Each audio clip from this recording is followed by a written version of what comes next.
PSD2, a topic which is a lot of discussed in the market for quite a while already. And yes, it's a challenge, but it's also an opportunity in the market for everyone, banks, TPPs, other players. Quick introduction, Matthijs Delen, working for Capgemini, responsible for the payments and banking practice. Been walking around in the market for quite a while on payments, PSD, SEPA, and now PSD2. PSD2 is a follow-up of PSD1.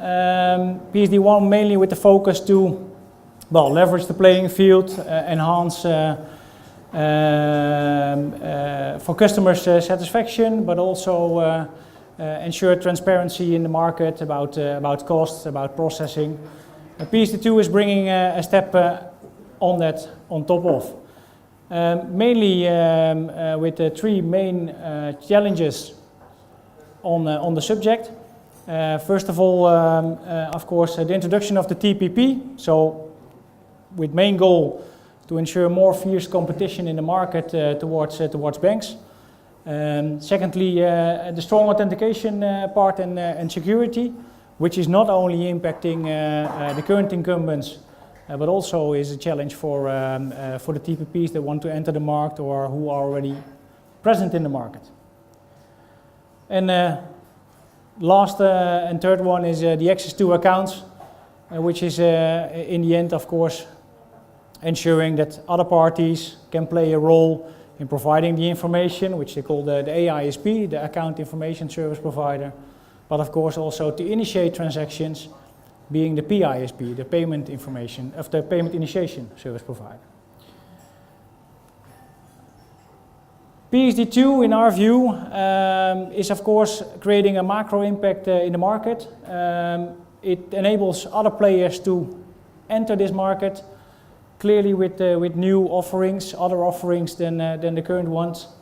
But also if you have PSD2, the access to accounts, you have the ability to bypass also current schemes, current players, and actually it can have also impact significantly if you look into the acquiring card schemes.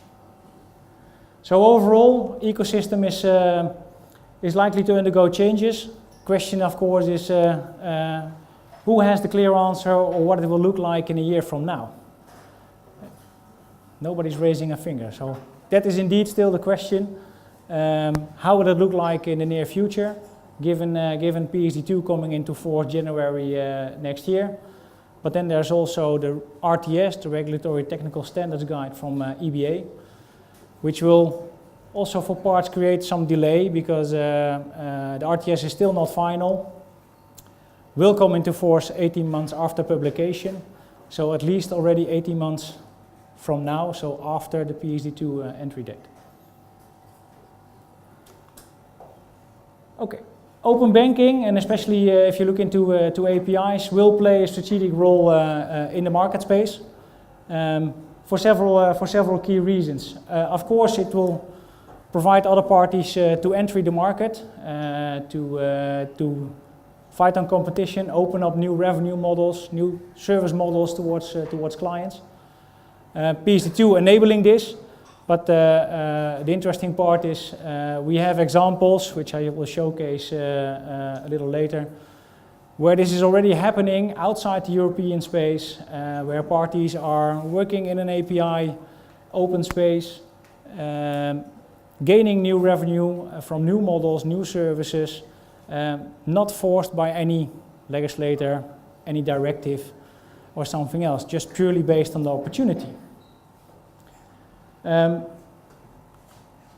there are challenges, and challenges that I see are internally and externally. If you look internally, how you deal with the innovation, how do you work together in a space with fintechs, with other TPPs, with other providers in the market when you are a traditional bank. But how do you deal with customer expectation? Because customers are demanding more and more, and the fact is already that, well, an API-based solution or services are already more common outside the FS space and outside the banking space than within the FS space.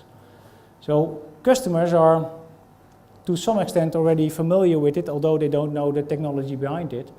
they are familiar with the fact that they are being well serviced. And then of course the regulation part. If you look internally, we see often quite already a lack of maturity in the model, how to support this, how to prioritize on APIs, how to prioritize on the services and products.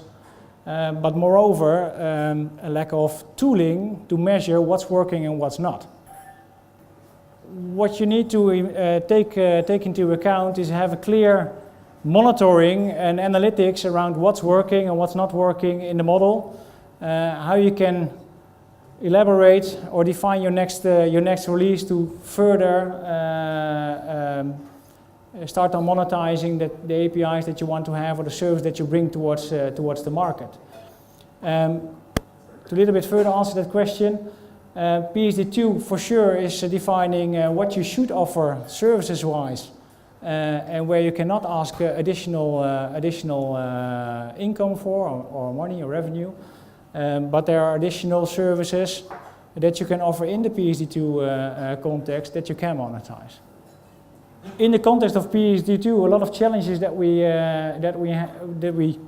recognize that we can get back from clients, and I'm sure some of them will be recognized in the audience as well. It's difficult to get consensus about the priorities. It's the same about the compliance part. There's pure focus on compliance at this point in time, but there's the ability to take all the investments that you're doing on the compliance side to ensure that it's also an opportunity, that you don't disinvest only by reaching compliance, but also move further and reutilize those investments to take the opportunity alongside or afterwards directly. Disconnected from the innovation, which is being driven by fintechs, PSD2 is an enabler forcing to open up, especially in the European space. But it gives you the ability to connect with the fintechs, with other parties, reinvent new services and offerings towards the market. Again, one statement that's also a lot of being discussed is API strategy is only focused on traditional B2B. Yes, there is a difference in the market towards consumers. You have to approach them differently, but also there you can reutilize what's being invested on the B2B side in the context of the compliance part. And last but not least, at the bottom of the slide, there is lack on capabilities and clear roles and responsibilities. APIs is, in the basic principle, something that's about technique, but you need really have a business owner who is also taking that services, owning them and develop them to the next levels. Where, of course, there is at this point in time always not clarity because we have to go through that learning curve altogether. But we have an example. This is an example of a large American bank where they were asked by a travel agency, a large US-based travel agency, to see if they can offer services around FX rates, to provide additional services towards their customers. And it was difficult to ensure that these rates were real-time available in the web services of this travel agency. And in the end, it was this client that actually taught the bank to move forward on APIs and thus the ability to open up, play open banking and open up their information towards third parties. In the beginning, they started with just five APIs, not driven by compliancy like PSD2, fully driven by the opportunity. The thought was that the business case would be positive after a year. In the end, the business case was positive with just a few months from start. But what is clear, if you take the opportunity, and what we have learned from it, is that you need to be very stringent on how to define your API, how to open up your information towards other parties, who will you target, to have a clear description of your target audience, how to how to monetize it. So what is your monetizing model? And when you have all your tools in place around analytics to see what's working and what not, you can easily also drive the change with regards to the pricing models, which is also in line with the potential of PSD2. And in the end, how do you want to distribute this towards the market? We have learned a lot from that, and this is the lesson learned that also is relevant for PSD2. PSD2 coming into act January next year. A lot of discussions are still going on how to solve the issues around strong customer authentication, how to solve the challenge around opening up the information towards third parties. The time is now not to have further discussion, but also, well, experiment, build on your solution, do it in a structured manner, but start quickly, but fail fast. Now you have still time to make changes to the model, and also then move on for other opportunities. Security part is still under discussion if you look into the RTS, which is now not final, but also there's already a lot of which can be done and should be done to prevent being late regarding the compliance date. So again, start now. Act already, take the action instead of having the discussion. So really start building and experiment on your solutions. So is PSD2 only a challenge? Yes, it's a challenge, but it's certainly also an opportunity. And as stated, what you invest in the challenge to meet compliancy in the PSD2 context, at least already for the part that's not covered by RTS or impacted by RTS. That should be done early next year. What is being invested on your platform, on the information flows that you're opening up towards the outside world, that's also an opportunity.